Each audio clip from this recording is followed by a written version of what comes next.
বিশ্বনবী বললেন 104টা আসমানি কিতাবের মধ্যে তাওরাতের মধ্যেও এত দামি সূরা নাই,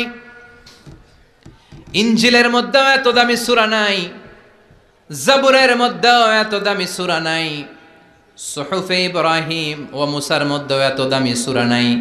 যে দামি সূরাটা আল্লাহ আমাকে দান করেছে ওই দামি সূরাটা হলো, সবাই পড়েন, আলহামদুলিল্লাহি রাব্বিল আলামিন আর রহমানির রহিম মালিকি ইয়াউমিদ্দিন ইয়্যাকা না'বুদু ওয়া ইয়্যাকা নাস্তাঈন ইহদিনাস সিরাতাল মুস্তাকিম সিরাতাল লাযীনা আন'আমতা আলাইহিম গায়রিল মাগদুবি আলাইহিম ওয়ালাদ-দাল্লিন। চিল্লায়ে পড়েন আমিন। এই সূরাটা এত দামি সূরা, এই সূরার মতো সূরা কোনো আসমানি কিতাবের মধ্যে আল্লাহ নাজিল করে। এই সূরাটা মাত্র 7টা আয়াত নিয়ে গঠিত। সবাই বলেন কয়টা আয়াত? মুখস্থ আছে না? মাত্র 7টা আয়াত। এই সূরাটা অনেকটা অভিনন্দন পত্রের মতো, ওয়েলকামিং লেটার। কি লেটার?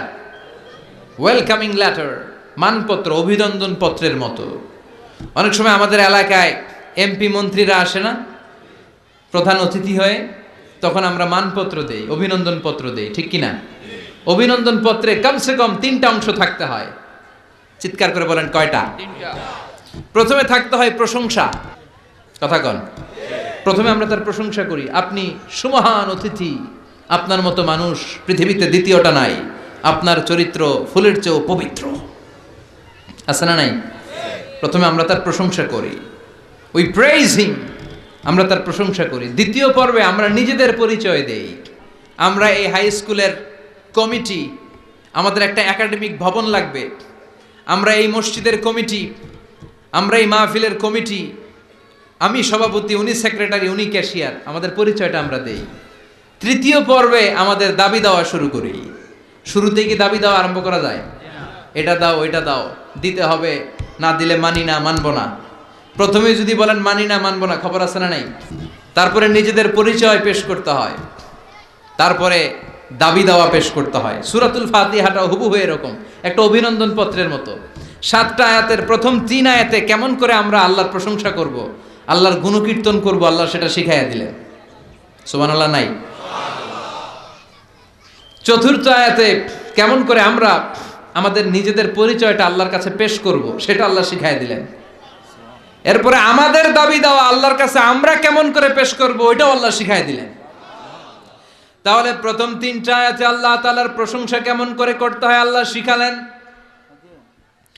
চতুর্থ আয়াতে কেমন করে আমাদের পরিচয়টুকু আল্লাহর কাছে পেশ করব আল্লাহ সেটাও শিখাইয়ে দিলেন। শেষের 3টা আয়াতে কি দাবি দেওয়া আমাদের পেশ করা দরকার আমাদের চেয়ে ভালো জানে কে? কেউ যেটা জানে না, জানে কে? আমরা আমাদেরকে যত ভালোবাসি, আমাদেরকে আমাদের চাইতেও বেশি ভালোবাসে কে? সুবহানাল্লাহ। বাড়িতে গিয়ে কইন, আপনি আপনারে যত ভালোবাসেন আল্লাহ তাআলা আপনার চাইতেও আপনারে বেশি ভালোবাসে। আল্লাহু আকবার।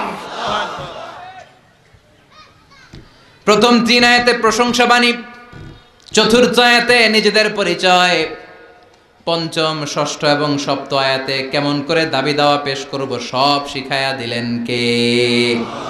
এই সূরাতুল ফাতিহা এটা কিন্তু আল্লাহর সাথে আমাদের কনভারসেশন বুঝেন তো, কথোপকথন, ডায়ালগ।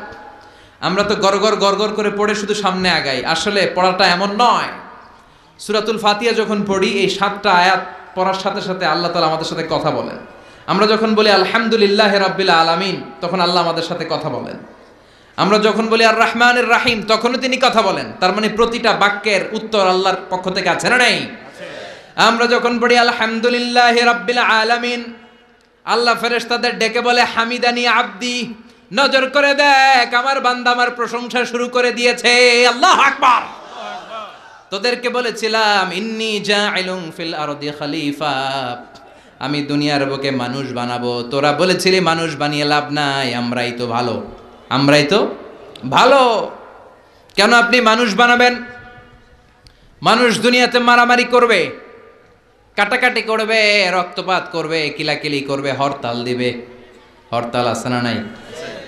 কিলাকিলি আছে না নাই? গদিলে টানাটানি আছে না নাই? মানুষ তো রক্তপাত করবে। আল্লাহ মানুষ কেন? আমরাই তো ভালো। আল্লাহ বলেছিলেন ইন্নী আ'লামু মা লা তা'লামুন, আমি যেটা জানি তোরা সেটা জানিস না। চিৎকার করে বলেন ঠিক কিনা? তো ফেরেশতাদেরকে দেখানোর জন্য আল্লাহ বলবেন হামিদানি আব্দি, দেখ তোরা মানুষ বানাতে নিষেধ করেছিলি, নজর করে দেখ আমার বান্দা আমার প্রশংসা গাওয়া শুরু করে দিয়েছে। এরপর আমরা যখন বলি আর রহমানির রাহিম, আপনি দয়ালু, আপনি মেহেরবান, আল্লাহ বলে নজর করে দেখ আসনা আলাইয়া আবদি, আমার বান্দা আমার গুণকীর্তন করা শুরু করেছে। আমরা যখন পড়ি মালিক ইয়াউমিদ্দিন, আল্লাহর সাথে সাথে বলে দেয় মাজ্জাদানি আবদি, আমার বান্দা আমার মর্যাদার বর্ণনা দিয়েছে। সুবহানাল্লাহ। এরপর আমরা যখন বলি ইয়্যাকা না'বুদু ওয়া ইয়্যাকা নাস্তাঈন, আল্লাহ বলে হাযা বাইনি ওয়া বাইনা আবদি, এই কথাটা আমার বান্দার সাথে সম্পৃক্ত, এটা আমার আর আমার গোলামের ব্যাপার। এত চমৎকার কথা আমার বান্দা বলেছে, আমি আমার বান্দার উপর এত খুশি হয়েছি, এখন আমার বান্দা আমার কাছে যা চাইবে তাই দিয়ে দেব। এভাবে কনভারসেশন হয়। আমরাও বলি, আল্লাহও বলে। আমরা বলি উনি শোনেন, উনি বললে আমরা শুনি। এরকম একটা ফিলিংস আমাদের অন্তরের ভেতরে থাকার দরকার আছে না নাই? 7টা বাক্য, শুধুমাত্র কেবলমাত্র কয়টা বাক্য? 7টা। চিল্লায় বলেন। 7টা। সালাতের মধ্যে আমাদের অনেকের মনোযোগ থাকে না, এরকম একটা অভিযোগ অনেকের আছে না নাই? যে হুজুর অনেক চেষ্টা করে মনটারে ধরে রাখতে পারে না, মন একবার এদিকে যায়, আরেকবার ওদিকে যায়, একবার ডানে একটা বায়ে। মনকে আরবিতে বলে কলব। চিল্লায় বলেন মনকে আরবিতে কি বলে? কলব শব্দের অর্থ হচ্ছে নাড়াচাড়া করে, যেটা পরিবর্তন হয়। পৃথিবীতে সবচাইতে নাড়াচাড়া করে যে জিনিসটা এদিকে দিকে ছোটে, ওটা হচ্ছে মন। ওটা কি? পাগল মোহন, মোহন রে মন কেন এত কথা বলে। কত কথা কয় এই মন, কত দিকে যায় এই মন। এখন আমার মন আছে এখানে, একটু পরে ছুটছে ঢাকা, এরপরে সৌদি, এরপরে আমেরিকা। পাসপোর্ট ভিসা কিছু লাগছে? কথা কন। এটা খুব দ্রুত ছুটে চলে যেতে পারে, এজন্য এটাকে ধরে রাখতে হয়। নামাজের মধ্যে যদি মনটারে ধরে রাখতে হয়, কি কি পড়তেছেন অর্থ জানার দরকার আছে না নাই?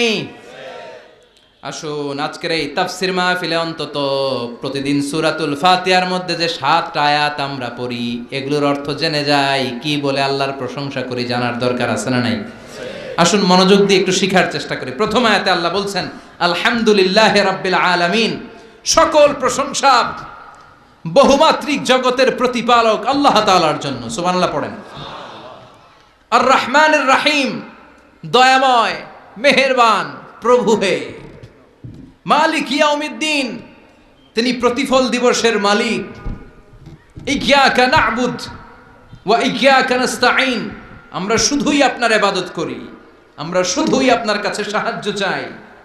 ইহদিনাস সিরাতাল মুস্তাকিম, প্রভু হে আপনি সহজ সঠিক সহজ সরল পথের দিশা দেন। সিরাতাল্লাযীনা আন'আমতা আলাইহিম, তাদের পথ যে পথে আপনার রহম